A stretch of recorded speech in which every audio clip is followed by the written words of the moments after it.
It's 3 a.m. You're awake. Again. Not because you're excited about tomorrow. You've been working 40 hours a week for the last, 10 years, 15 years? You did everything right. You showed up on time, you got promoted, you hit your numbers, and somehow you're further from your goals than ever. You're more stressed, less secure, and the number in your bank account doesn't match the hours you've put in. What if the problem isn't you? What if the 40-hour work week isn't actually designed for you to win? My name is Marcus, and on this channel, we decode the brutal math behind money. When did 40 hours become normal? The answer 1938. The Fair Labor Standards Act. 40 hours became law because Henry Ford and labor activists fought for it. It was a massive win. It was a ceiling. Before that, people worked 60, 70, sometimes 80-hour weeks. Factory workers, coal miners, the entire economy ran on human exhaustion. So 40 hours was liberation. It was progress. Here's the problem. We're not living in 1938 anymore. In 1938, if you worked 40 hours, you earned enough to own a house, raise a family, send your kids to college, and retire with a pension. The math actually worked. Your paycheck had real purchasing power. A single salary could support an entire household. You know what else was different in 1938? The cost of living wasn't insane. Healthcare didn't bankrupt you. You didn't need a college degree for an entry-level job. And nobody expected you to be always on, checking emails at midnight, responding to Slack messages on Sunday morning. But here's what didn't change: the expectation, the structure, the assumption that 40 hours is still the magic number for financial stability. It's not. It never will be again, and that's the trap. Let me break down the actual math, because numbers don't lie and emotions lie all the time. Let's say you make 60 grand a year. That feels decent, right? That's above median. You should be fine. Here's what 60 grand actually looks like when you do the real math. Gross annual salary, $60,000. Taxes, federal, state, FICA, roughly 25 to 30%, so let's call it $16,500. Take home pay, $43,500 per year. That's your actual money. That's what hits your bank account. Now let's add in the hidden costs of that 40-hour work week that nobody talks about. Commute. If you're commuting 30 minutes each way, that's 5 hours a week. Let's say gas, parking, car maintenance, and the fact that your car depreciates. Call it $200 a month, that's $2,400 a year. Work clothes and grooming. Professional appearance isn't free. Clothes, dry cleaning, haircuts, maybe gym membership so you don't completely fall apart from stress. Let's say $100 a month. That's $1,200 a year. Work meals. You're not making lunch at home every single day. Coffee, lunch out, the occasional dinner because you're too exhausted to cook. Let's say $150 a month. That's $1,800 a year. Stress-related spending. This one's insidious. It's the weekend shopping trips because you're miserable, the delivery food because you're too drained to cook, the subscription services you sign up for to feel like you have a life. Call it $200 a month. That's $2,400 a year. Add all that up, $2,400 plus $1,200 plus $1,800 plus $2,400 equals $7,800 minimum. And that's before rent, food, utilities, or anything else. So your actual take home after work specific costs, $43,500 minus $7,800 equals $35,700 for everything else.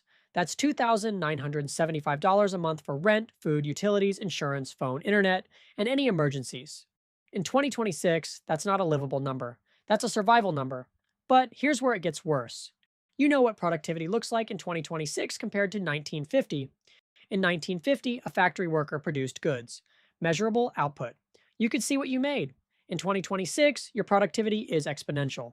You have access to software, communication tools, data, automation, and networks that multiply what you can actually accomplish. A single person can now do what took 5 people to do 30 years ago. Your productivity has gone up by roughly 3 to 4 times. Your salary? It's basically flat when you adjust for inflation. In 1950, your 40-hour paycheck meant something. You captured most of the value you created. The business owner took their cut, but you got paid proportionally for your output. In 2026, you create exponentially more value, but your paycheck stayed frozen. The exponential value you're creating, it's going somewhere, just not to you. The business captures it, the shareholders capture it, the algorithms that you're optimizing for capture it, but your hourly rate, it's stuck. That's not a coincidence. That's by design.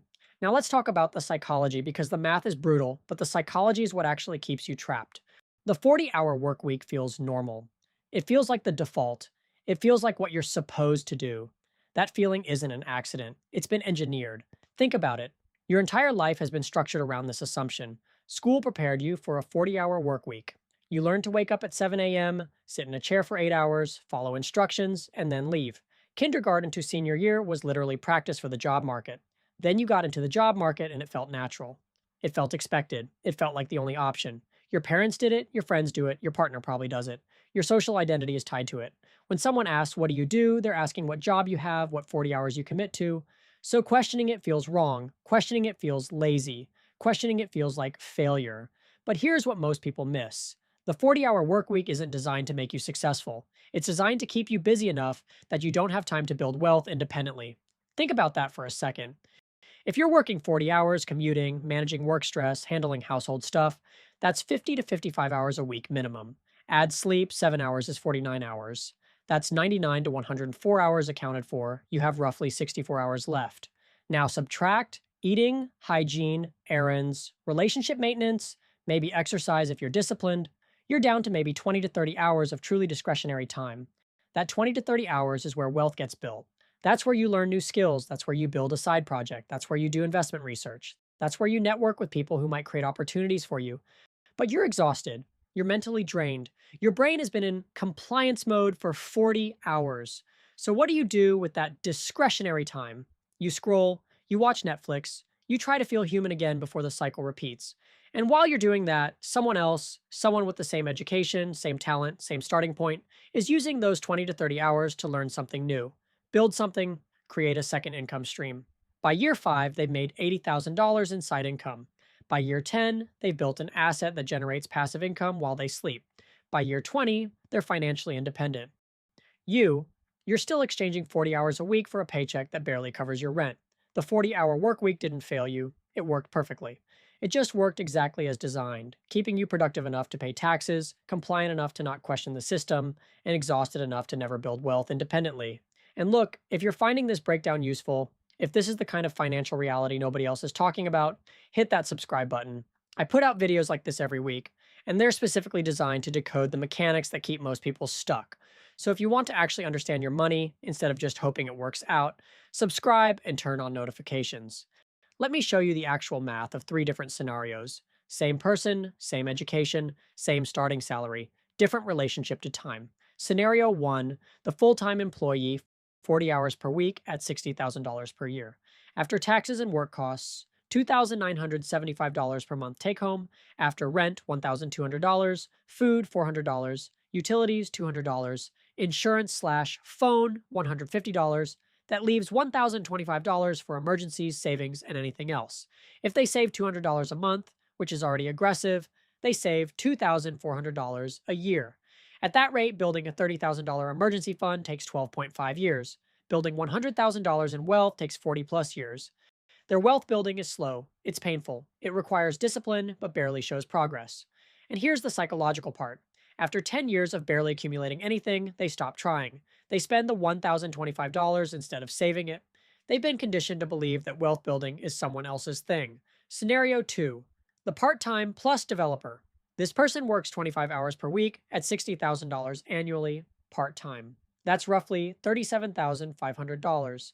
After taxes and work costs, let's say $1,900 per month take home.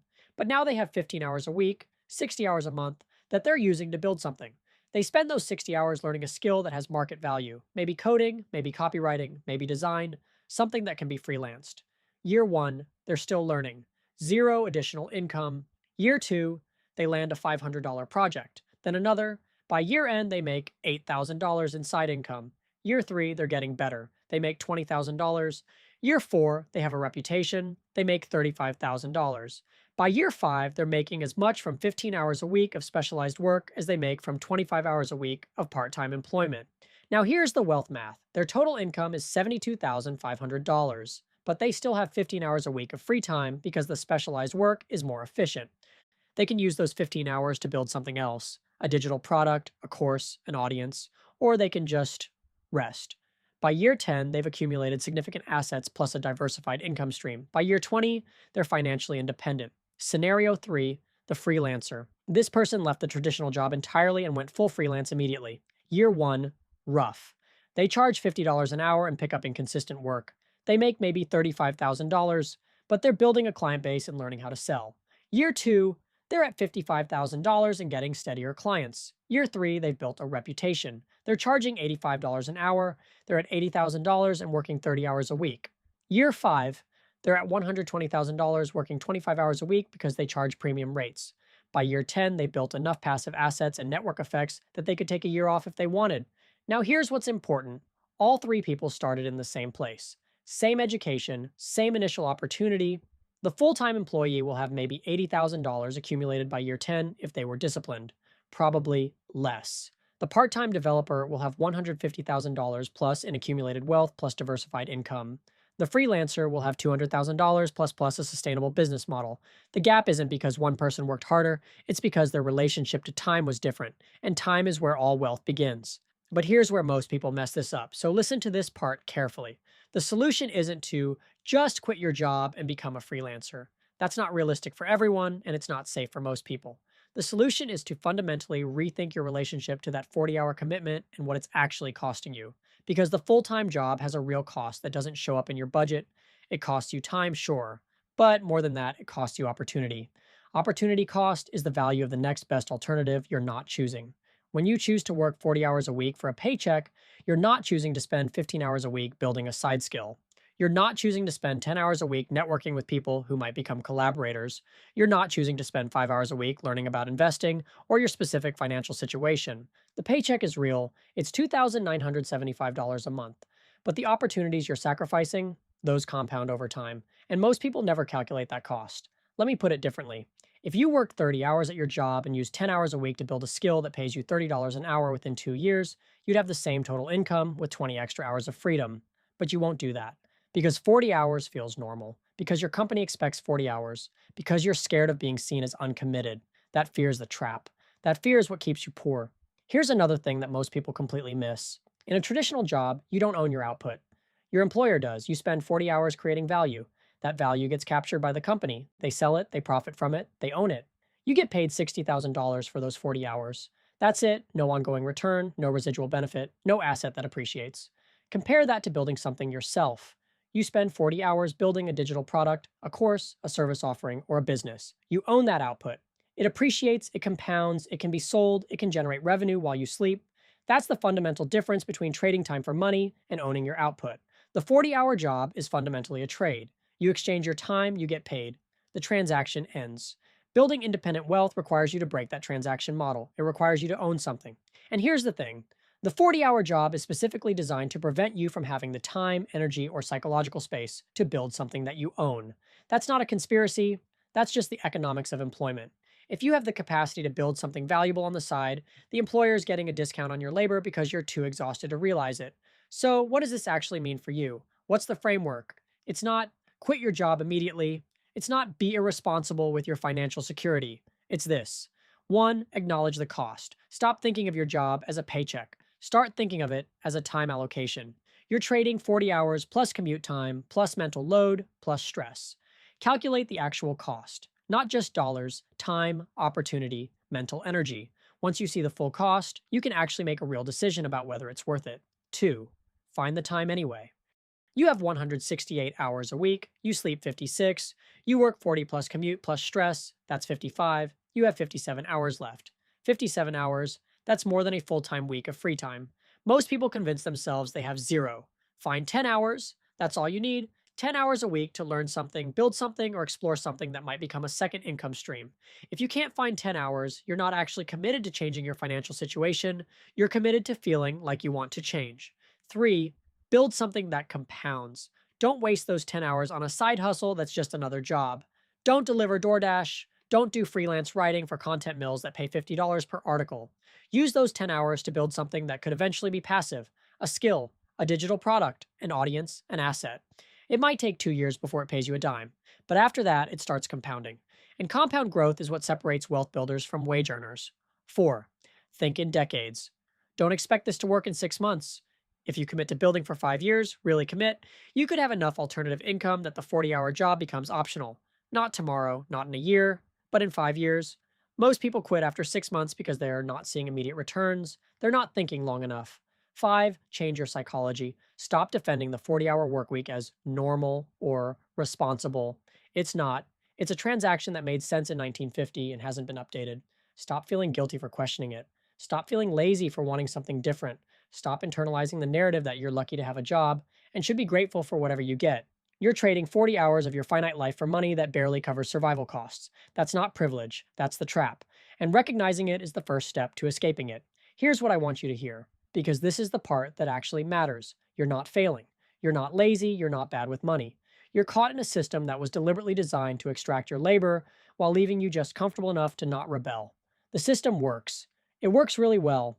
It's just not designed for you to win. It's designed for someone else to win while you pay taxes and feel like you're doing okay. That doesn't mean you have to accept it. It means you have to see it clearly. And once you see it, you can make a different choice. But here's the hard part. Different choices are uncomfortable. They require you to do things that feel wrong.